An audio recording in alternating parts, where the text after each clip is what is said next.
Greetings, dear children. Today we are going to read the poem My Father Travels, composed by Dilip Chitre. Dilip Chitre, born in 1938 and died in 2009, was a prolific Indian writer who has published poetry, fiction, criticism, travelogue, and journalistic writing in English and translated extensively from Marathi into English. He worked as an editor, freelance writer, and also served as a director of Bharat Bhavan Bhopal in the 1980s. His publications in English include an anthology, Traveling in a Cage, and many other poems. He had been a visitor at the Iowa International Writing Program during 1975 to 77. Now, in this poem, My Father Travels, what happens? It's a touching poem highlighting the ironies of modern civilization. It captures the predicament of an aged man in a dehumanized urban world. The crumbling traditional value system and human relationships add to his woes. Now, in this poem, what happens? Nowadays, how we treat our older generation, how we avoid them, we neglect them in this modern civilized world, that is shown very beautifully. Now, here the poet is talking about his father. He is an old man who is traveling by a train, maybe local train. आप लोगों ने सुना हुआ है जैसे बॉम्बे के बारे में कि वहाँ पे एक एक करके किस तरह से जो सबर्ब्स आते हैं, बहुत सारे सबर्ब्स हैं वहाँ पे, विरार है, नाला सुपारा, वसई, इस तरह से करके. तो वहाँ अगर आप विरार से लेके चर्च गेट तक एक एग्जाम्पल है, जाते हैं तो आपको पूरा दिन वहीं लगने वाला है, उसी में लगने वाला. अच्छा, इतनी भीड़ प्लेटफॉर्म पे होती है, इतने लोग होते हैं, लेकिन वो प्लेटफॉर्म फिर भी एक सूनापन उसमें रहता है, एक येलोइश एक उसमें वो रहती है कि हाँ, ये यहाँ हमारा अपना कोई नहीं है, ये जगह खाली खाली सी है, लाइक अकेलापन सा, लाइक इस तरह का लगता है. तो अब इस पोएम में क्या बताया उन्होंने, बहुत अच्छे से, बहुत खूबसूरती से, किस तरह से वो उसको शुरुआत करते हैं कि उनके जो फादर हैं वो ट्रैवल कर रहे हैं लेट इवनिंग की ट्रेन से, सारा दिन मतलब वो बाहर थे, शायद में भी घर के बाहर, लेकिन क्यों? क्योंकि उनके जो बच्चे हैं, उनके जो ग्रैंड चिल्ड्रन हैं, उनके पास टाइम ही नहीं है अपने फादर को, अपने ग्रैंड फादर को देखने का या उनका ध्यान रखने का. तो इसमें क्या बताया गया है, let's see. My father travels in the late evening train, standing among silent commuters in the yellow light. Suburbs ride past his unseeing eyes. His shirt and pants are soggy and his black raincoat is stained with mud. His bag, stuffed with books, is falling apart. जो writer के poet के जो father हैं, वो late evening train में travel कर रहे हैं. मॉनसून का टाइम है. कम्यूटर्स मतलब होता है डेली जो अप डाउनर्स जो होते हैं, एक जगह से दूसरी जगह अप डाउन करते हैं लोग, जॉब्स के लिए मजबूरी होती है उनकी. कई लोग बहुत दूर दूर से 3-3, 4-4 घंटे की जर्नी करके आते हैं. आप लोगों ने कई बार ट्रैवल करते हुए ट्रेन में देखा होगा कि जैसे हम लोग अगर यहाँ से कभी दिल्ली से बॉम्बे के उसमें भी कभी जाते आते, तो हम देखते कि आसपास की जो छोटी जगह होती है या इवन बड़ी सिटीज़ में भी कोई लोग वापी, सूरत, बड़ौदा, हम लोग जब आगे और बॉम्बे की तरफ जाते रहते हैं, मुंबई की तरफ, तो वहाँ से बैठेंगे और पूरा मुंबई तक वो लोग ट्रैवल करते हैं. या छोटे छोटे गांव होते हैं जो आसपास, वहाँ से वो बड़ी सिटीज़ में जाते हैं. उनको रोज़ उनकी मजबूरी है, उनको रोज़ी रोटी कमानी. लेकिन जो पोएट के जो फादर हैं, उनके घर के लोग उन्हें अवॉइड कर रहे हैं क्योंकि वो ओल्ड हो चुके हैं. हालांकि उनको अकेले ट्रैवल नहीं करना चाहिए, उनको केयर की ज़रूरत है, उनकी तरफ ध्यान देने की ज़रूरत है. लेकिन उनके घर के लोग इतना दिमाग नहीं लगाते, उनको नहीं लगता ऐसा कि हमारे जो फादर हैं, ग्रैंडफादर हैं, उनके बच्चे डिसओबीडियंट हो चुके हैं एक तरह से। ये अभी हम आगे पढ़ेंगे, है ना। होता क्या है कि वो लेट इवनिंग ट्रेन से ट्रैवल कर रहे हैं, मानसून का समय है, उनके कपड़े पूरे सॉगी यानी वेट हैं, गीले गीले से। उन्होंने एक बैग लटका रखा है, वो बुक से स्टफ किया हुआ है, भरा हुआ है बुक से। उनको होश ही नहीं है, क्योंकि वो अपनी केयर ही नहीं कर सकते, दूसरी चीज़ें कैसे संभालेंगे, है ना। वो अकेले ट्रैवल करने के उसमें नहीं है, लेकिन नहीं, किसी के पास टाइम नहीं है कि वो उनके साथ में ट्रैवल करें, उनका ध्यान रखें। घर के लोग उनको अवॉइड करते हैं, ठीक है। His shirt and pants are soggy and his black raincoat stained with mud. His bag stuffed with books is falling apart. His eyes dimmed by age fade homeward through the humid monsoon night. Age की वजह से उनकी आंखें थोड़ी धुंधली पड़ चुकी हैं, यानी उनको आसानी से कुछ दिखाई नहीं देता है, अच्छा क्लियर दिखाई नहीं देता है। Now I can see him getting off the train like a word dropped from a long sentence. अब वो ट्रेन से उतरते हैं, इस तरह से उतरते हैं कि एक वर्ड जैसे एक बहुत बड़े सेंटेंस से छूट के गिर गया।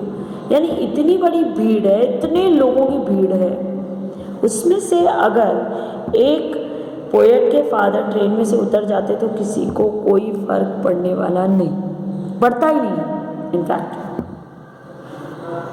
he hurries across the length of the grey platform. Grey, वो बूढ़ा, वो वैसा सूना सूना सा प्लेटफॉर्म। सूना कैसे, इतने लोग होते पर नहीं, सब चुप है अपने आप में। किसी को किसी के पास देखने की फुर्सत नहीं है, किसी की तरफ, किसी के पास टाइम नहीं है। Crosses the railway line and enters the lane.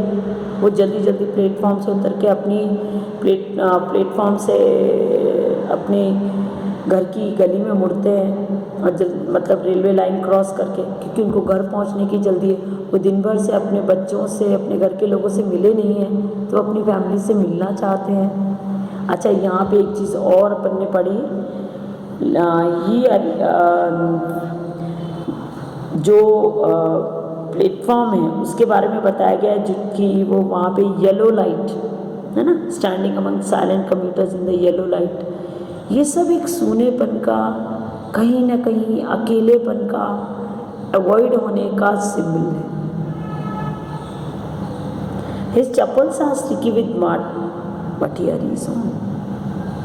उनके चप्पल्स पर काफ़ी कीचड़ लग चुका है, मड लग चुका है, लेकिन वो जल्दी करते, जल्दी कि मैं किसी भी तरह अपनी फैमिली के पास पहुँचूँ। Home again I see him drinking sweet tea, eating a stale chapati, reading a book. घर पहुंचते हैं तो कोई उनका स्वागत नहीं करा जाता है कोई अच्छे से, कि अरे कब से गए हुए थे, ग्रैंडफादर को, फादर को बहुत केयर की ज़रूरत है, इनको अच्छे से खाना देना चाहिए, इनकी हेल्थ, ये सब चीज़ें अलाउ नहीं करती उनको कि उनको ये सब खाना चाहिए, लेकिन उनकी मजबूरी है। उनको बासी रोटी, ठंडी चाय परोस दी जाती है, वो चुपचाप वो ठंडी चाय पीते हैं, बासी रोटी खाते हैं, बुक पढ़ते जाते हैं चुपचाप से, और कर भी क्या सकते हैं। He goes into the toilet to contemplate. Contemplate मतलब होता है थिंक करना। वो टॉयलेट में भी जाते हैं तो वो सोचते हैं, क्या सोचते हैं? Man's estrangement from a man-made world, यानी इंसान की खुद की बनाई दुनिया, इंसान ने खुद रिश्ते बनाए सारे। ये ग्रैंडफादर हैं, ये फादर हैं, ये पापा है, ये मम्मी है, ये मेरा बेटा है, लेकिन क्या हम आज खुद से खुद अजनबी हैं। हमारी अपनी बनाई दुनिया है, लेकिन हम जानते नहीं कुछ। बस हम एक ही चीज़ जानते हैं कि हम कैसे अच्छे से जी सकते हैं। उस रॉ में, उस लाइन में हम किस किस को अवॉइड कर रहे हैं, ये हम जानते समझते ही नहीं है। जैसे he coming out he trembles at the sink। जब वो बाहर आते हैं तो वो इतने वीक हैं कि उनको पल पल पे, बल्कि पग पग पे केयर की ज़रूरत है। अकेले नहीं चल सकते, खड़े हो सकते हो, लेकिन नहीं, वो आते हैं सिंक पे, जब वो अपना वॉश बेसिन पे हाथ धोने लगते हैं तो वो कांपने, ट्रेम्बल करते।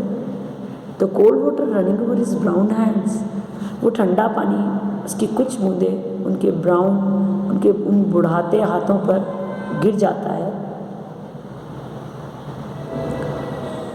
A few droplets cling the graying hair on his wrist. उसमें से कुछ ड्रॉपलेट्स उनके जो ग्रेइंग हेयर हैं, एक्चुअली जो रिस्ट पे है ना, उस पे कुछ बूंदें आके गिरती हैं। ब्राउन हैंड्स एक उनकी एक मजबूरी, एक बुढ़ापे का जो वो है उसको भी बताता है ना। His sullen children have often refused to share jokes and secrets with him. उनके जो disobedient, जो बिगड़े हुए बच्चे, एक्चुअली बिगड़े हुए नहीं हो, उनके पास टाइम नहीं है कि हम अपने ग्रैंडफादर को देखें, उनका ध्यान रखें हम, है ना। उनके पास किसी के पास टाइम नहीं, इसलिए उनको सलन यानी डिसोबीडियंट बोला गया है, और कोई वजह नहीं है।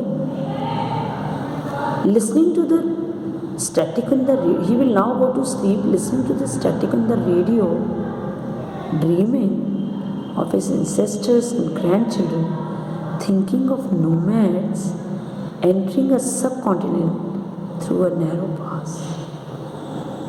वो सो जाते हैं जाके। जब वो सोते भी हैं तो क्या होता है, उनको वो ड्रीम करते हैं अपने ग्रैंड चिल्ड्रन को, अपनी फैमिली को, अपने एक्चुअली वो ड्रीम किसको करते हैं, अपने पुरखों को, एंसेस्टर्स को, जो लोग चले गए, उनके जो पुराने जो लोग हैं, उनके फादर वगैरह, ये सब उनको ड्रीम करते हैं। और ऐसा एक ड्रीम करते हैं कि इंडिया जैसे किसी बहुत एक सब कॉन्टिनेंट में, इंडिया जैसी किसी बड़ी कंट्री में एक बहुत बड़ा जो नोमैड्स होते हैं, जो खानाबदोश लोग होते हैं, उनका एक बहुत बड़ा ग्रुप वहाँ एंटर कर गया है ऐसी किसी कंट्री में, entering a subcontinent through a narrow पास। यानी ये किस चीज़ का सिंबल है, ये सिंबल है इस बात का एक ठहराव कि उनकी लाइफ में अब जो वो घुमंतू लोगों की तरह इधर से उधर भटक रहे हैं, उनका अपना कोई ठिकाना नहीं है। उनको ऐसी उम्मीद है कि इस सिविलाइज वर्ल्ड में, इस मॉडर्न वर्ल्ड में कभी ऐसा कोई दिन, ऐसा कोई टाइम, ऐसी कोई बात ज़रूर होगी जबकि सब लोग वापस उसी तरह से जैसे पुराने ज़माने में रहते थे, मिल के रहते थे, एक दूसरे का ध्यान रखते थे। फिर से वो स्थिति आएगी, शायद फिर से वैसा होगा कि हम आपस में मिल के रहने लगेंगे, है ना। आपस में हम लोग एक दूसरे का ध्यान रखेंगे, वही पुराना समय, बातचीत करना, वही लोगों के पेड़ों के नीचे, पीपल के पेड़ के नीचे, बरगद के पेड़ के नीचे जमावड़ा होना लोगों का, वही सब, शायद वही सब चीज़ें वो देख रहे हैं। And let's hope for the best.